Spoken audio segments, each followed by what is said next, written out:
Continuamos con Dando Razón. Y estamos en el punto C. Combatir el engaño exponiendo la verdad. ¿Todos tienen la hojita? ¿Quién va a leer el primer párrafo? Y buscar 2 de Timoteo 1:7. Nuestra actitud mansa y reverente no debe confundirse con la debilidad de los cobardes que no abren la boca. Porque no nos ha dado Dios espíritu de cobardía, sino de poder, de amor y de dominio propio. 2 Timoteo 1:17. Solamente que os comportéis como es digno del Evangelio de Cristo, para que, o sea que vaya a veros o a que esté ausente, oiga de vosotros que estáis firmes en un mismo espíritu, combatiendo unánimes por la fe del Evangelio y en nada intimidados por los que se oponen, que para ellos ciertamente es indicio de perdición, mas para vosotros de salvación, y esto es de Dios. Filipenses 1, 27 y 28. El punto C arranca con un tono combativo. Y comenzamos viendo ahí en 2 de Timoteo lo que Pablo le dice a Timoteo en cuanto a que no nos ha dado Dios espíritu de ¿qué? Cobardía. Sino de poder, de amor y dominio propio. Cuando hablamos de apología o apologética, el término, como habíamos visto, significa defensa. A veces se toma este concepto de defensa como de, aguantar el ataque, ¿no? Soportar los cachetazos o las ofensas o las difamaciones, que era lo que la iglesia primitiva estaba experimentando en ese momento. Injustas, ¿no? Y a veces pareciera ser que algunos entienden que la defensa de un cristiano es tomando una actitud no combativa, no agresiva, sino soportar, padecer, sufrir. Bueno, somos llamados a eso, a padecer por causa del Señor. Pero eso no quiere decir que uno tiene que estar callado la boca, en silencio, sin dar respuesta, sin demostrar que uno tiene una razón y una verdad que contar. Y porque a veces se toman estos conceptos de esa manera, la actitud de muchos es pasiva, es inofensiva, no le hacemos daño a nadie. O sea, no le hacemos daño en el sentido de que no provocamos una contraargumentación para demostrar que lo que nosotros creemos es la verdad de Dios para nosotros y es la verdad de Dios para todos. Entonces nos vamos al extremo de ser demasiado... ¿Demasiado qué? Light.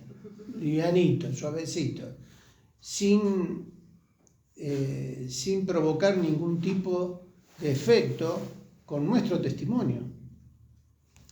Cuando comenzamos esta serie hablábamos del texto lema de Pedro, en donde él dice que tenemos que estar siempre preparados para presentar defensa. Entonces tenemos que presentar una defensa. ¿Tenemos que presentarlo o no?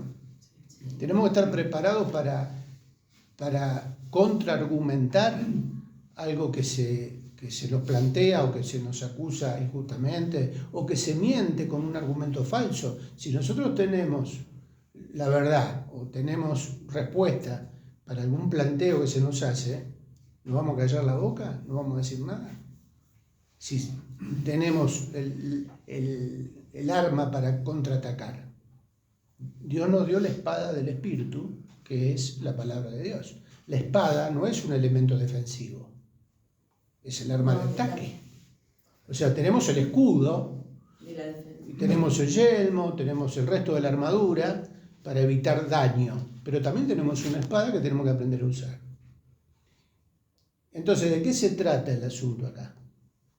de que tenemos que prepararnos y prepararnos no como pollito mojado, ¿se entiende la imagen? Bueno, o como miedosos, acorralados. Claro, pero como diciendo, y bueno, soy cristiano, me la tengo que aguantar, tengo que ponerle otra mejilla. A veces hasta interpretamos mal los textos, ¿no? No puedo decir nada porque yo soy cristiano y tengo que dejar que Dios me defienda. A veces yo he escuchado eso. Es cierto, hay situaciones en donde es conveniente no decir nada y que Dios intervenga. Ahí entraría la parte donde dice el dominio propio, ¿o no? Sí, mansedumbre, pero no hay que confundir, como decimos ahí, la mansedumbre con la cobardía. Porque, ¿qué dice el primer texto? No nos ha dado Dios espíritu de cobardía, sino de poder. O sea, es cuestión de plantarse y decir, mira, con todo respeto te tengo que decir que lo que estás diciendo es un error, o estás equivocado en esto. El problema es cuando se lo tenemos que decir a los creyentes, porque se ofenden. Y sí. Bueno, por eso cuando hablamos de apologética decíamos al principio, a veces tenemos que practicarla más entre nosotros primero, pero bueno, es un desafío. Y en el segundo, fíjense que en el primer texto de Timoteo, de Pablo a Timoteo, dice eso, pero en Filipenses dice que nos tenemos que comportar como es digno del Evangelio, combatiendo unánimes por la fe del Evangelio y en nada intimidados. Ahí está, ¿no? No tenemos que dejarnos pasar por encima. No tenemos que dejarnos meter miedo. Que nos acorralen, que nos acobarden con amenazas o con difamaciones. En nada intimidados por los que se oponen. O sea que tenemos gente que se va a oponer. ¿Oposición vamos a tener o no? Sí. ¿El Señor no preparó a los discípulos para la oposición? Sí, y hasta de su propia familia. Vuestros enemigos serán los de vuestra casa. O sea, va a haber contra, va a haber oposición, pero no hay que dejarse intimidar por esa oposición. Vuelve a aparecer acá un concepto combativo. Combatiendo unánimes por la fe del Evangelio y en nada intimidados por los que se oponen, que para ellos ciertamente es indicio de perdición, más para vosotros de salvación, y esto de Dios. A veces también uno piensa que no vale la pena contestar o abrir la boca o retrucar algo, porque, bueno, no creen. Tienen un velo puesto, nunca van a aceptar las cosas de Dios, es perder el tiempo, es tirarle perlas a los cerdos. Les estoy diciendo cosas que a mí me decían creyentes que me querían enseñar que no hay que gastar pólvora en chimango. Concepto campero más que bíblico, pero sirve. O sea, no vale la pena. Es perder el tiempo y es perder plata, perder recursos. No gastes pólvora en algo que no vale la pena. No le tiren perlas a los chanchos. Sin embargo, ¿cuántos testimonios hay de personas que tenían una idea equivocada, pero al escuchar el testimonio de un cristiano con el mensaje de la verdad, el Espíritu Santo usó eso para cambiar su manera de ver las cosas? ¿O no? O sea, ¿es importante o no estar preparado para combatir el error? Nosotros estamos en el punto de combatir el engaño exponiendo la verdad, en punto C, ¿no? Como tercer propósito de la apologética. Entonces, la idea es que nos quede claro esto. El cristiano no está llamado a esconderse con miedo y a cerrar la boca y a dejar pasarse por encima por los que tienen argumentos mentirosos. No. Me gusta el concepto de defensa cuando se aplica, por ejemplo, en universidad o cuando uno tiene que presentar un trabajo y lo tiene que defender. ¿Escucharon ese concepto? Defender un trabajo o una materia, una tesis, ante un profesor o ante una clase. ¿De qué se trata eso? De decir, bueno, esta es mi tesis o mi teoría y esta es mi defensa de esto, cómo lo justifico, cómo demuestro que esto es así.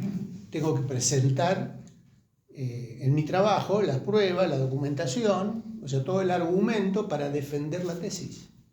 Ahí el concepto de defensa es exponer públicamente lo que yo creo, lo que yo sostengo o lo que es el trabajo que tengo que hacer. Entonces, la defensa no es cerrar la boca y callarse. No, es justamente, como leímos al principio, poder demostrar y poder argumentar con reverencia, con respeto, pero sin dejarnos pasar por encima. No nos ha dado Dios espíritu de cobardía, sino el Espíritu Santo nos da el poder, la autoridad y la palabra para poder contraargumentar. El apóstol Pablo es claro cuando le escribe a Tito y le señala que para convencer a los que contradicen es necesario ser retenedor de la palabra fiel, tal como ha sido enseñado. Tito 1:9. Es preciso taparles la boca y reprenderlos duramente porque se apartan y apartan a otros de la verdad. Tito 1:11 al 14. El término griego para convencer es más amplio y se refiere más bien a refutar, contradecir o impugnar con argumentos o razones lo que otros dicen. RAE. Es poner en evidencia los errores o las mentiras contraargumentando con lo correcto y verdadero. Bien, está ahí. ¿Está ahí? ¿Tienen Tito Sí. 1? ¿Qué dice el 9?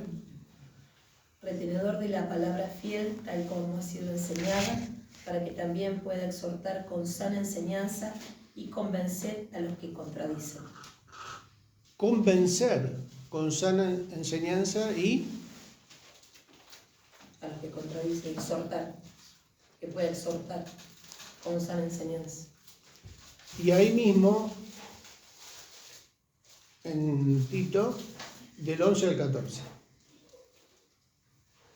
Dice, a los cuales es preciso tapar la boca, que trastornan casas enteras enseñando por ganancia deshonestas lo que no conviene. Uno de ellos, su propio profeta, dijo, los cretenses siempre mentirosos, malas bestias, glotones ociosos. Este testimonio es verdadero. Por tanto, repréndelos duramente para que sean sanos en la fe, no atendiendo a fábulas judaicas y a mandamientos de hombres que se apartan de la verdad. ¿Fue agresivo? Uy, ¿cómo vas a responder así? ¿Cómo le vas a decir que ocioso, malas bestias? Milón. Ahora, ¿es claro Pablo cuando dice que es preciso taparles la boca? ¿Qué significa taparle la boca? Se callen. ¿Pero cómo? La verdad. Tengo que tener un argumento que refute, ahí viene el concepto de refutar, de convencer, pero tengo que tener algo que supere ese argumento. Entonces para eso tengo que estar preparado. Es preciso taparles la boca y reprenderlos duramente porque se apartan. Y acá está hablando de los que necesitan ser corregidos dentro de la iglesia. Porque están corriendo el riesgo de apartarse y cuando se apartan arrastran a otros también en su error. Que era el problema que los apóstoles tuvieron que enfrentar durante el primer siglo, especialmente con todos estos conflictos de herejías que aparecían dentro de la iglesia. Todas las cartas del Nuevo Testamento están apuntando o atacando algún problema y combatiendo alguna herejía. Y después, con el transcurrir de los siglos, también siguieron y siguen hasta el día de hoy. Hoy en día, dentro de las congregaciones, también hay doctrinas y cosas que se enseñan sin mucho fundamento bíblico, que más son tomadas del mundo o de otras corrientes, de otros grupos, que parecen de Dios, pero no son de Dios. Evangelios, tipo de evangelios que se predican, que en realidad están flojos de papel. O sea, no tienen mucho sustento. ¿Cómo voy a enseñar o cómo voy a pedirle a la gente que siembre para tener la seguridad de que se va a ir al cielo y que va a recibir bendiciones y que bueno, que la va a pasar bien en la vida y en la eternidad? O sea, hay cosas que se prometen o que se enseñan que no tienen mucho sustento, pero como que dice... mucho no ha cambiado, porque acá dice por ganancias deshonestas. Claro, entonces, ¿qué dice Pablo? A este tipo de gente que enseña este tipo de cosas, ¿qué hay que hacerle? Taparle la boca. Y uno dice, Triqui, no seas tan agresivo. Pero yo prefiero hacerle caso a la palabra de Dios y no a los espiritualoides pacifistas que se dejan pasar por encima y no producen ningún daño al enemigo. Si nosotros que tenemos un mensaje que dar no lo damos, somos los responsables si no abrimos la boca para tapar el argumento mentiroso. Dios nos va a dar a nosotros, nos va a pedir cuenta a nosotros. ¿Por qué no le dijiste? Si por ahí él estaba en un error porque lo aprendió mal, se lo enseñaron mal, lo aceptó de esa manera, pero vos tenés la posibilidad de sacarlo del error y que conozca la verdad. O a nosotros no nos pasó eso en algún momento. No pensábamos de una manera y alguien nos corrigió, nos enseñó con amor y nos dice, mirá, la cosa es así, mirá lo que dice y nos muestra. O sea, con la palabra refuta el engaño, supera el error con la verdad. ¿Estamos dentro de qué punto? Sí. ¿Y cómo se titula? Combatir. Leíamos que el término griego para convencer es más amplio y se refiere más bien a refutar, contradecir o impugnar con argumentos o razones lo que otros dicen, según el diccionario de la Real Academia Española. Es poner en evidencia los errores o mentiras contraargumentando con lo correcto y verdadero. Ahora, regresando a la carta escrita por Judas, él considera, versículo 3, ¿qué dice de Judas? Amado, por la gran solicitud que tenía de escribiros acerca de vuestra común salvación, me ha sido necesario escribiros exhortándoos que contendáis ardientemente por la fe que ha sido una vez dada a los santos. Otra vez en Judas encontramos argumentos combativos. Me ha sido necesario escribiros exhortándoos a que contendáis ardientemente por la fe que ha sido una vez dada a los santos. Ardientemente. Está traducido así al español, en nuestras traducciones de Reina Valera. En el griego, la idea, las palabras ahí dicen combatiendo a muerte. O sea, contender ardientemente es suavizado, ¿no? Un poco el concepto. Porque ahí está hablando de que es una lucha a muerte. Y Judas dice que es una cuestión de vida o muerte, porque si uno se deja llevar por el engaño, por no estar afirmado en la fe, es arrastrado por el error y vuelve otra vez a ser esclavo del pecado. Y aún hasta puede suceder estando en la iglesia. Pero se congrega, tiene una Biblia, canta. Pero, ¿en qué cree? ¿O en qué está fundamentada su fe? Hay mucha superstición dentro de las iglesias. La fe no es lo mismo que superstición. La fe es una convicción firme, pero que tiene sustento. O sea, mi fe no está basada en cosas ilógicas o irracionales. Nuestra fe está basada en lo que dice este libro, que fue inspirado por Dios. Acá hay argumentos que afirman mi fe. El supersticioso ¿En qué se fundamenta? No voy a pasar por abajo una escalera para que no tenga mala suerte. En cosas irracionales, en cosas que no tienen sustento, en cosas mágicas. Y a veces nosotros por ahí sin darnos cuenta podemos llegar a caer en ciertas costumbres o hábitos que parecen bíblicos, pero que no, o que parecen espirituales. Y no es que porque venimos 3 veces seguidas a una reunión, Dios nos va a bendecir. Yo escuché eso. Vos tenés que venir a la iglesia y no tenés que faltar por lo menos por 3 domingos seguidos. Y vas a ver cómo... ¿No? ¿Escucharon eso? ¿Vos querés que Dios haga un milagro? Yo escuché que algunos han dado ese tipo de consejos. ¿Vos querés que Dios haga un milagro en tu vida? Vení, pero 3 domingos seguidos sin faltar.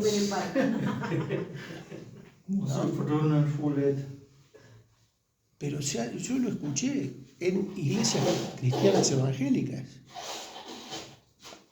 No sé si alguno de ustedes escuchó algo parecido. Bueno, Yo no. ¿Cuántos hermanos apuestan con los números de la Biblia? Oh, también. Y el que jugó al Salmo que predicó domingo. Sí. Pero uno se ríe, pero ese sincretismo, esa mezcla de fe, de superstición, de otras creencias que se mezclan con el cristianismo, ha sido algo que estuvo en la iglesia a lo largo de los tiempos.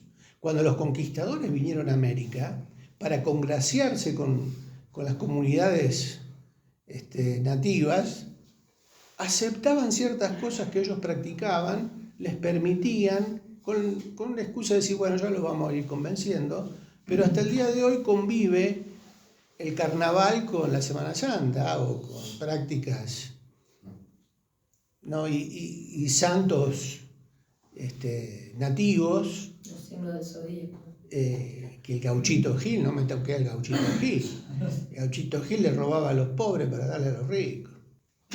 O sea, hay cosas que a veces mezclamos y le damos un tinte, espiritualizamos algo pagano y lo tomamos como inofensivo. No, tenemos que refutar eso o demostrar que lo que nos enseña Dios a través de su palabra es otra cosa. El otro día hablábamos de los nicolaitas, ¿no? En otro grupo. O los que dentro de una congregación mantenían las doctrinas de Balaam o de Jezabel. ¿Qué hacían? Justificaban el pecado. La carne es débil. No hay problema que practiques la prostitución en los templos, la fornicación en los templos de Diana, de los Efesios. No hay problema. Hacete una semanita de oración y ayuno, y al 8º día vas a estar purificado. Ese era el argumento de los nicolaitas y los que enseñaban. Había una mujer en Tiatira que la menciona el Señor como Jezabel y le dice al pastor de la iglesia: estás tolerando, tengo contra ti, ¿no? Que toleras a esa mujer que se dice profetiza, ministraba la palabra en la iglesia. ¿Y qué hacía? Enseña a mis siervos a pecar y a comer de lo sacrificado a los ídolos. Bueno, Triqui, pero eso pasó en la iglesia de Tiatira en el primer siglo. No, ya nos vamos a dar cuenta, no vamos a hacer eso. Pero dentro de una congregación se estaba tolerando que se enseñara, en el ministerio de enseñanza de la iglesia, estaban enseñando ese tipo de cosas para justificar el pecado o para suavizar el pecado. No, ustedes no son responsables. Otro sacrificó a los ídolos, ustedes no. No se hagan cargo del pecado de otro. El cuerpo es malo, el cuerpo es débil. Al cuerpo hay que darle los gustos. Lo más importante es cultivar el espíritu. Entonces, si el cuerpo se contamina con algo, bueno, vamos a hacer un rito de purificación, unos días así de abstinencia, de oración, ayuno, de sacrificar la carne, y después de un tiempito, después de unos días, listo, ya pueden participar de la cena otra vez. Pueden ministrar de vuelta en la iglesia. Y después vuelven a caer y así va ese círculo así. Lo que yo sí he escuchado de que a veces alguna persona que sabe que va a cometer un error, de decir, bueno, total, después voy y pido perdón a Dios y Dios me perdone y restablezco. Bueno, por eso digo, ¿está bien callarse la boca y taparlo, esconder la basura bajo la alfombra? No. Es preciso tapar la boca, es preciso cerrar ese tipo de argumentos, cerrar la boca a los que usan ese tipo de argumentos y decirle, no te equivoques, la iglesia no enseña eso. Uno no puede especular diciendo como acá mismo en los cursos se compartían testimonios de gente que decía, bueno, total, yo vivo mi vida como quiero. A último momento, antes de morir, le pido perdón a Dios y me voy al cielo. Porque si yo confieso mi pecado, Dios me perdona. O sea, toman un versículo bíblico, 1 de Juan 1:9, si confesamos nuestros pecados, Él es fiel y justo para perdonar nuestros pecados y limpiarnos de toda maldad. Es como si ir al confesionario en la Iglesia Católica, hacer una penitencia, cumplir con una penitencia de algunas oraciones que me mandan a repetir, y listo, ya estoy, ego te absolvo. La cuestión es saber cuándo va a ser el último momento. Bueno, el asunto es que ¿quién puede saber cuándo nos llega la hora? Bueno, ahora, tengo que decirle esto. Vos pensás de esa manera, estás equivocado, porque vos no sabés si salís de acá y tuviste tiempo para confesar tus pecados. Aparte, si lo hiciste de esa manera, no hubo arrepentimiento. El Señor perdona a aquel que se arrepiente de corazón. ¿Tengo un argumento para decirle a una persona que piensa de esa manera? Tengo. Si yo me callo y no peleo por el alma de esa persona que está equivocada, y bueno, mi silencio va a ser cómplice de su desgracia eterna. Por eso decimos que es cuestión de vida o muerte. Seguimos con el versículo 4, del 4 al 16, ahí en Judas, en donde él describe cómo se meten en las iglesias. Porque algunos hombres han entrado encubiertamente, los que desde antes habían sido destinados para esta condenación, hombres impíos que convierten en libertinaje la gracia de nuestro Dios y niegan a Dios, el único soberano, y a nuestro Señor Jesucristo. Judas los expone, los denuncia. Y bueno, y el resto de la carta va describiendo las características de ellos, ¿no? Es bastante, bueno, inclusive ahí se nombra a Balán, a Coré. Hay de ellos porque han seguido el camino de Caín y se lanzaron por lucro en el error de Balaam y perecieron en la contradicción de Coré. Dentro de la comunidad cristiana. Por eso decimos que a veces la apologética la necesitamos más aplicarla entre nosotros que con el mundo. Aunque es, como decimos acá, el primer propósito es la evangelización. Tenemos que ganar almas, pero también tenemos que preservar las almas del error. Y hacerlo con valentía, con coraje. Porque como dice Judas, esto es una lucha de vida o muerte. Bueno, 2 de Pedro 2, 1. Pero hubo también falsos profetas en el mundo. Entre el pueblo. Entre el pueblo. ¿Podés seguir, Santiago? Como habrá entre vosotros falsos maestros, que introducirán encubiertamente herejías destructoras y aún negarán al Señor que los rescató, atrayendo sobre sí mismo destrucción repentina. Y muchos seguirán sus disoluciones por causa de los cuales el camino de la verdad será blasfemado. Algunos, unos poquitos nomás. No se preocupen, no son muchos los que se van a dejar confundir. Son los menos. Son los menos. Muchos seguirán su disolución.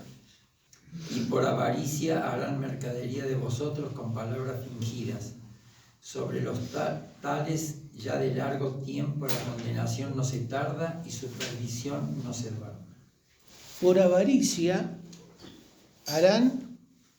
Mercadería. ¿Qué quiere decir eso? Pero eso era de aquella época. Sellemos la palabra. ¿No pasa esto? ¿No sigue pasando? ¿No se sigue haciendo negocio con la fe? ¿No se aprovechan de la gente sencilla, trabajadora, que le cuesta ganarse el mango? Y sin embargo, en cada reunión los ponen... Usa la superstición. Iba a decir una guasada, pero los ponen Los despluman. cabeza abajo, para no decir pata arriba. Y que hasta que se le caiga la última moneda.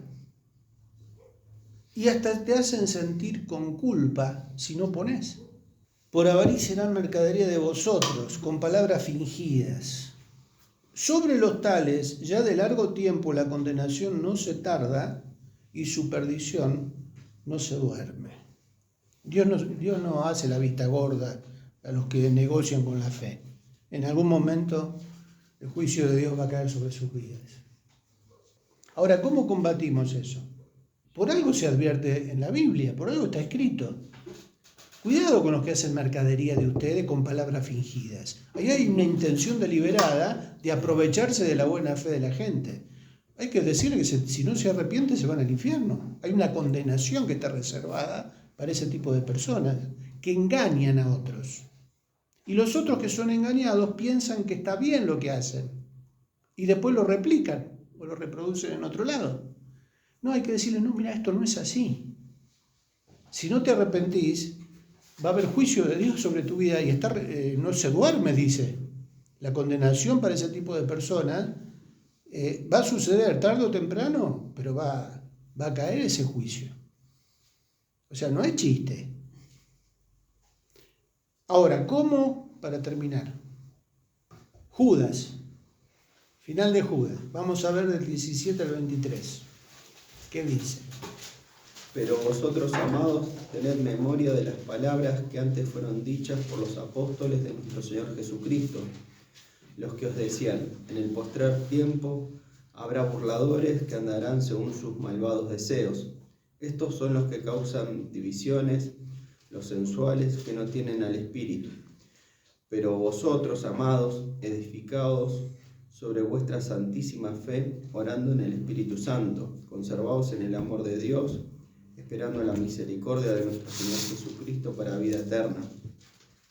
A algunos que dudan, convencedlos. Sí. A otros, salvad, arrebatándolos del fuego, y de otros, tened misericordia con temor, aborreciendo aún la ropa contaminada de su carne.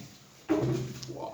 En estos versículos del 17 al 23 podemos encontrar la manera, la forma de cómo combatir esto, cómo enfrentar este problema. ¿Qué es lo primero que dice?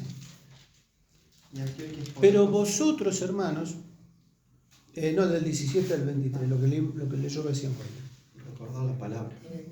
Tened memoria. Lo primero, tengan memoria de qué? De la palabra. Que antes fueron dichas por los apóstoles de nuestro Señor Jesucristo. Aquello que se nos enseñó, los fundamentos de nuestra fe, los tenemos que mantener, los tenemos que recordar, no tenemos que dejar que se nos vuele de la cabeza, tenemos que tener memoria de eso. Ese es el fundamento, las palabras que se nos ha enseñado. Hay que tener memoria. Si yo logro eso, cuando venga un engañador, lo voy a identificar. Ahora, seguimos. Punto 2, la forma de combatir. Recordar lo que ha sido enseñado, no dejar de crecer en la fe, orar en el Espíritu. El mensaje que proclamamos y sostenemos es más espiritual que intelectual. Si dejamos que el Espíritu Santo nos guíe, Él se va a encargar de poner las palabras adecuadas en el momento adecuado. La convicción y la comprensión espiritual es obra del Espíritu Santo, no por palabras persuasivas de humana sabiduría. 1 Corintios 2, 1 al 5. abandonar la pasividad y tomar la iniciativa para sacar del error y la duda a los que están siendo seducidos por el engaño, y especialmente procurar que el Evangelio alcance a las personas antes que sea demasiado tarde. No dejar de buscar la santidad. El desafío de estar siempre preparado para presentar defensa no está limitado a una casta especial de cristianos. No es para teólogos o intelectuales. Cada creyente debe saber por qué cree lo que cree y también poder compartirlo. ¿Sí? Por tanto, no te avergüences de dar testimonio de nuestro Señor ni de mí, preso suyo, sino por participar de las aflicciones por el Evangelio según el poder de Dios, según de Timoteo 1:8, del cual yo fui constituido predicador, apóstol y maestro de los gentiles, por lo cual asimismo padezco esto, pero no me avergüenzo, porque yo sé a quien he creído y estoy seguro que es poderoso para guardar mi depósito para aquel día. Segundo Timoteo 1:11-12. Todo el Nuevo Testamento contiene este tipo de palabras que nos enseñan y nos desafían a estar preparados para combatir, para presentar defensa, para sacar del engaño al que está seducido por el enemigo, sea en el mundo y especialmente dentro de la iglesia. Y la forma de combatir, como vemos ahí en Judas, nos da 5 puntos importantes, que es lo que acabamos de leer. Primero, recordar lo que se nos enseñó, no dejar de crecer en la fe, ¿no? Versículo 20, pero vosotros, amados, edificándoos sobre vuestra santísima fe y también orando en el Espíritu. O sea, tenemos recordar las enseñanzas, no dejar de crecer en la fe, orar en el Espíritu,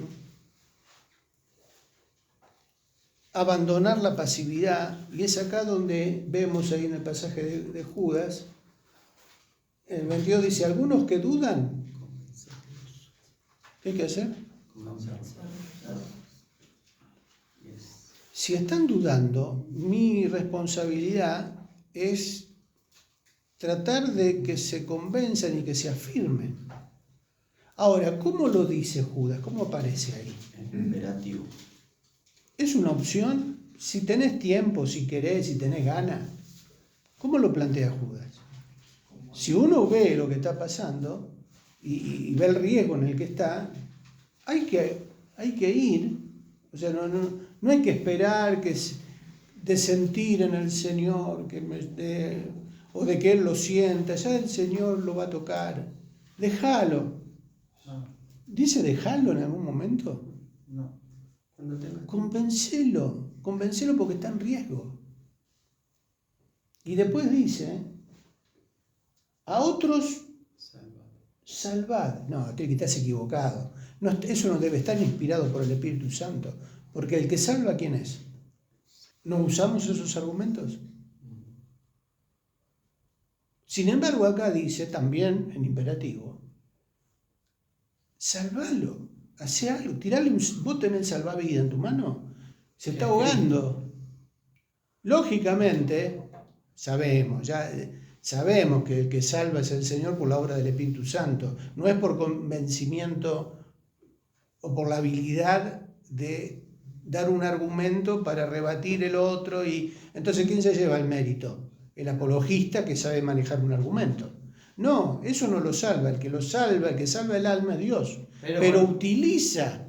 Nosotros somos un instrumento. Claro, nos utiliza como instrumento. Entonces acá te dice Judas, se está cayendo en el fuego del infierno y no se está dando cuenta, está caminando por la cornisa. Agarrá una soga, no sé, agarrá un palo y mételo para adentro, no sé. Buscá la manera de que no trastabille y se caiga y después ya no tiene solución. Por lo menos el intento hay que hacerlo. Sí, Dios lo va a salvar. Y encima dice, a otros salvad arrebatándolos del fuego, y de otros tened misericordia con temor, aborreciendo aún la ropa contaminada por su carne. No, yo a un homosexual no le predico porque es un inmundo. ¿No ve que dice ahí? No toques la ropa que está contaminada con su... No. ¿Invitarlo a la iglesia? Ni loco. ¿Cómo meter en la iglesia a una prostituta, a un homosexual? ¿Lesbiana? No. La iglesia es un lugar santo. ¿Cómo voy a meter a alguien? ¿No escuchamos ese tipo de argumentos? ¿O ese tipo de pensamientos? No lo escuchamos de esa manera, ¿no? ¿Quién está detrás de ese argumento? ¿A quién le conviene que hagamos caso a ese tipo de consejos? A Satanás. Claro. ¿A quién le vamos a hacer caso entonces? ¿A lo que nos dice la palabra de Dios? ¿O al concepto así pseudo espiritual que parece ser de Dios pero no es de Dios? Yo tengo que dar cuenta por eso. O sea, si nosotros hoy estamos hablando de estos temas acá, es porque es importante reflexionar sobre lo que dice el texto bíblico. Si no, a mí Dios me va a pedir cuenta. ¿Por qué no le enseñaste esto? Quieren servir al Señor los hermanos, quieren llegar a la gente que no conoce el Evangelio. ¿Qué, le vas a tapar esta información? ¿Le vas a negar esta información? Hay que tomar conciencia de que la gente se está muriendo, se está perdiendo, y aún se está perdiendo dentro de las congregaciones, con un falso evangelio y con falsas doctrinas. Entonces, tenemos el tema de la apologética, de pelear por la fe que una vez ha sido dada a los santos, está incluyendo a los creyentes, a los cristianos, el pelear por la fe, el combatir para que no se aparten. Pero como decíamos en los puntos anteriores, lo principal es proclamar el Evangelio, al que está perdido. Después, afirmar la fe. Y en este último punto, combatir el engaño con la verdad. Propósito de la apología, o de la apologética cristiana, bíblica. Santiago. Gracias, Señor, por este día, Señor. Gracias por la lluvia, Señor. Amén. Y gracias porque hemos podido estudiar de la palabra, Señor. Que el Espíritu Santo, Señor, traiga convicción de pecado en nuestras vidas, Señor, y que podamos argumentar contra aquellos que están en el error, Señor.